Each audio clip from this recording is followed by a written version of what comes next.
So, the previous two videos, I talked about the benefits and the downfalls of both individualism and collectivism. And I just wonder if there's a way to be able to balance between the two and actually reap the benefits of both mindsets.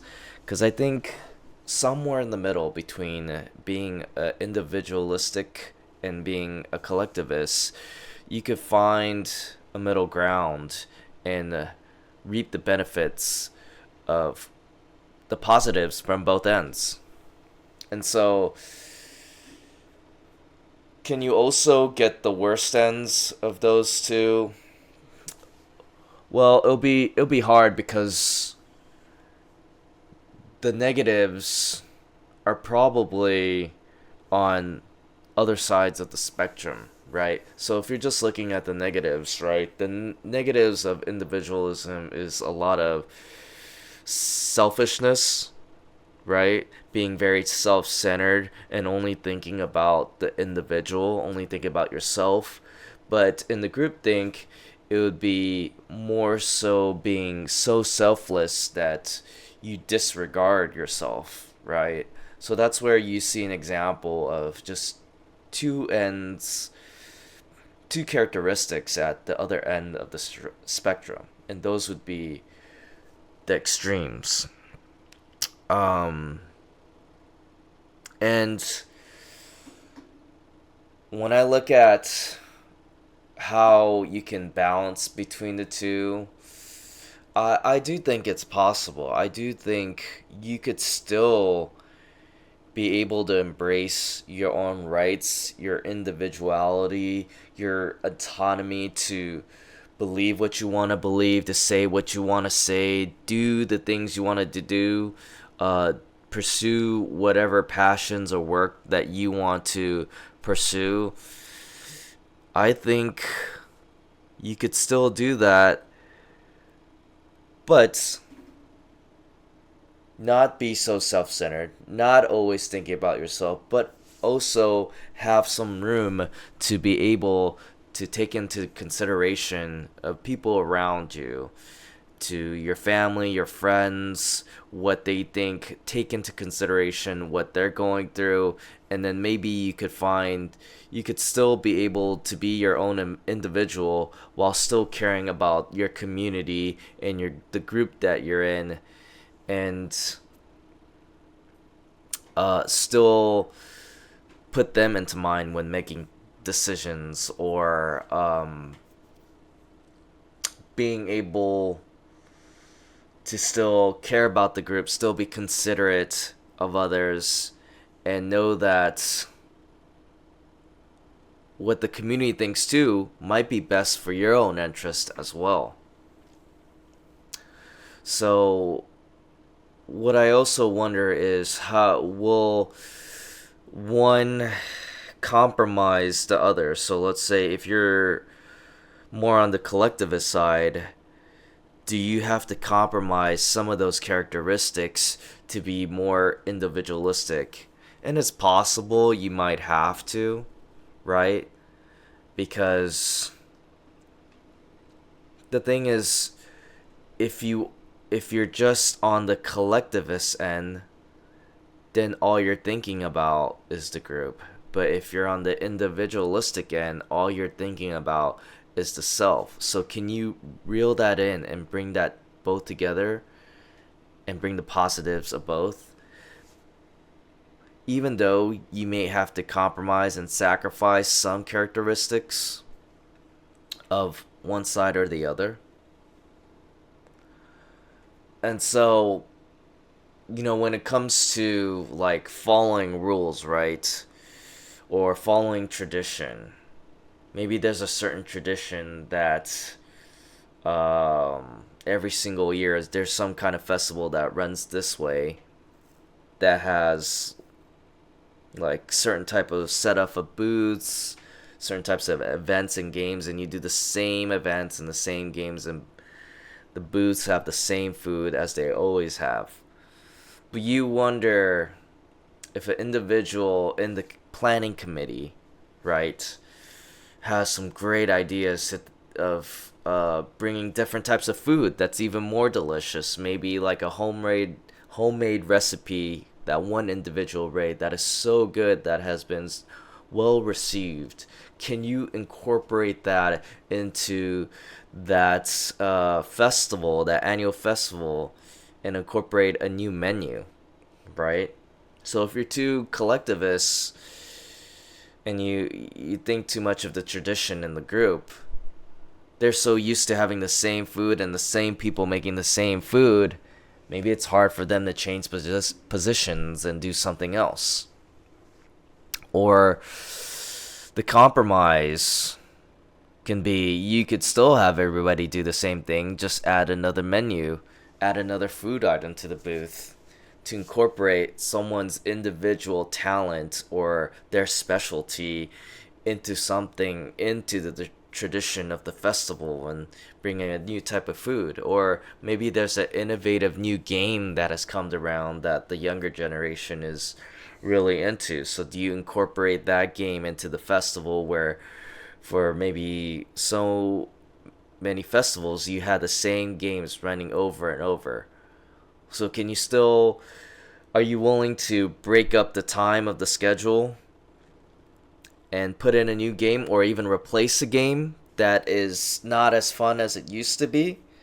So that's where I think you can be able to blend those in. You can probably make a compromise and still be able to embrace something that's innovative and new while still maintaining the tradition and what the group has been so used to doing. And it's just a matter of a lot of times with the group being able to be open-minded and accept that, maybe there is some change that can be needed to make the event or the festival even better, right? And that's just a very general example that I give of just how to incorporate, the individuality, embracing the individuality in it, the creativity and the innovation, and incorporating it into a tradition, into something that's more a collectivist mindset, right? A collectivist, tradition that has been passed down for generation and generation. And I think even within the group, at the end of the day, it's really made up of people, right? And people's mindset on what to value more, the person, the one person, or the group, right? But at the end of the day, it's all about people. How do we treat people? How do we embrace who people are and what their values are, right? And sometimes you could, there's another example of a person trying to pursue their dreams, but maybe they have a family. Maybe they're a father of 3 children and they have a wife and they have a beautiful family. But in order to pursue their goals, they have to maybe relocate to another location, right? And they have to leave their community and go somewhere else for that one person, maybe the father, to pursue their dreams of whatever X and X career it is, right? So you have to weigh in the decision, like, well, are you willing to leave your community here to pursue this job here in a different location? But maybe there's another job close by that you also got hired to, and it's not quite the dream job that is offered at a different location, far away, but one is closer to your home, and it meets a lot of your dream goals that you always wanted. But you have to think of your family, like your children probably have friends at school that they've had for years, and for them to up and leave their their friends and find new friends, that's very challenging. Or even same for your wife, the community and friends that she's made in that location, in their home that you settle down to. So the father has to make a decision where, is it more about him, where you have to really sacrifice a lot of your family's needs for you to pursue your dream? Or can you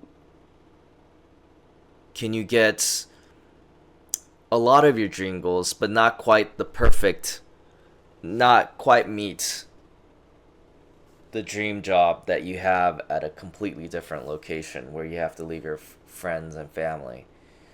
So that's where you have to weigh it, and that's where the individual, the father, their dreams, and also weighing in the needs of your family and what's best for the family. And depending on the individual, the father, some people would be willing to sacrifice those needs, the group needs, for the individual, while some people are willing to sacrifice their own dreams for what's best for the family, right? And maybe you can compromise it to get that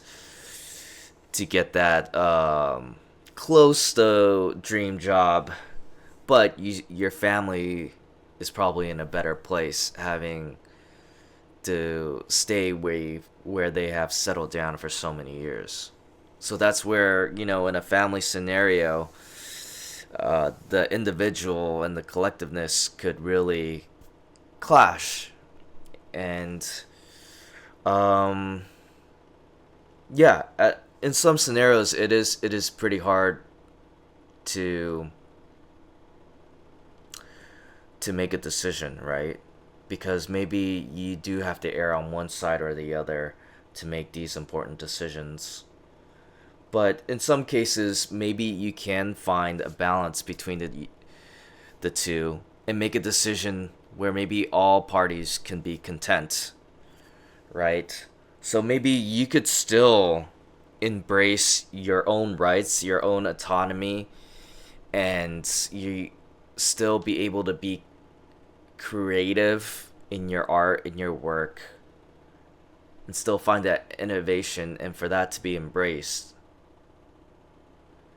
while still taking into consideration of your group, of your community, thinking about your friends and your family, appreciating their input in your decision making for you to make a wiser decision, because maybe their perspective and maybe what is best for the community might also be best for the individual, but maybe the individual doesn't really know better or cares, is so focused on themselves that they don't really realize that what the group is suggesting may be better for you in certain cases.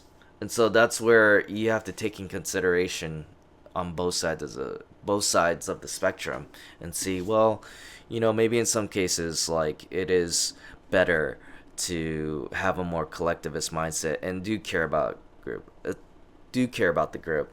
It's like, if you're sick, do you go to work and take the risk of getting other people sick, even though you have to get the work done?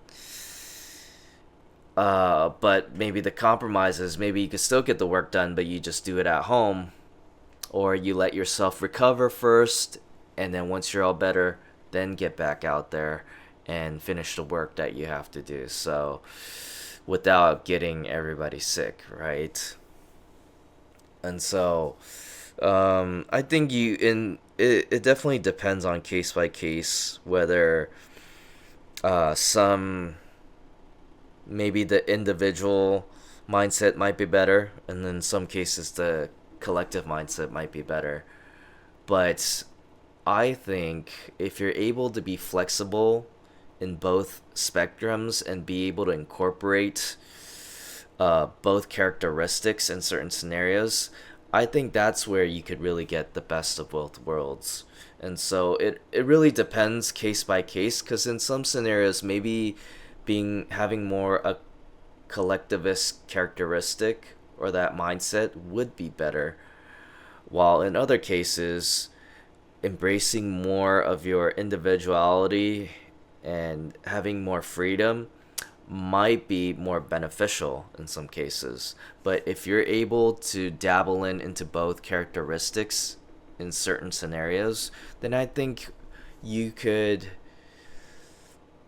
just have far more better success in terms of making decisions, in terms of just being at peace about like how you approach just your perspective in life, right?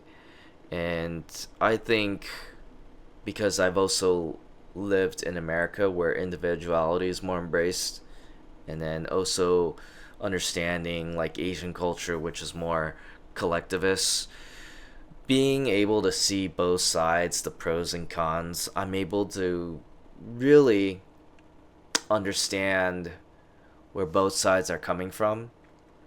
And there are times where, I could really embrace one side more in certain cases and then the other side in other cases, right? And so that's where just on a day-to-day basis, a case-by-case basis, you really have to use, just a lot of discerning and a lot of wisdom in making those decisions. And also understanding, although like you have your own values and everybody's valued to a certain extent and have those rights, it is also healthy to not always make it about yourself, but also care about others. And that might have to sacrifice your own personal gain. But a lot of times, I think it's also possible just to have a more fulfilling and purposeful life and make life more meaningful when you do a lot of things that are more selfless and considering more of the other person. And that is, not making decisions always about yourself and doing things for other people. And so when you have a balance between the two, I think that's when you could really thrive as a person and really do well in a very multifaceted cultural setting. So wherever you are and whatever culture you're in, if you're able to just understand both characteristics of both sides and be able to utilize both characteristics, then I think you may be far better off than just sticking with one end of the spectrum at all times.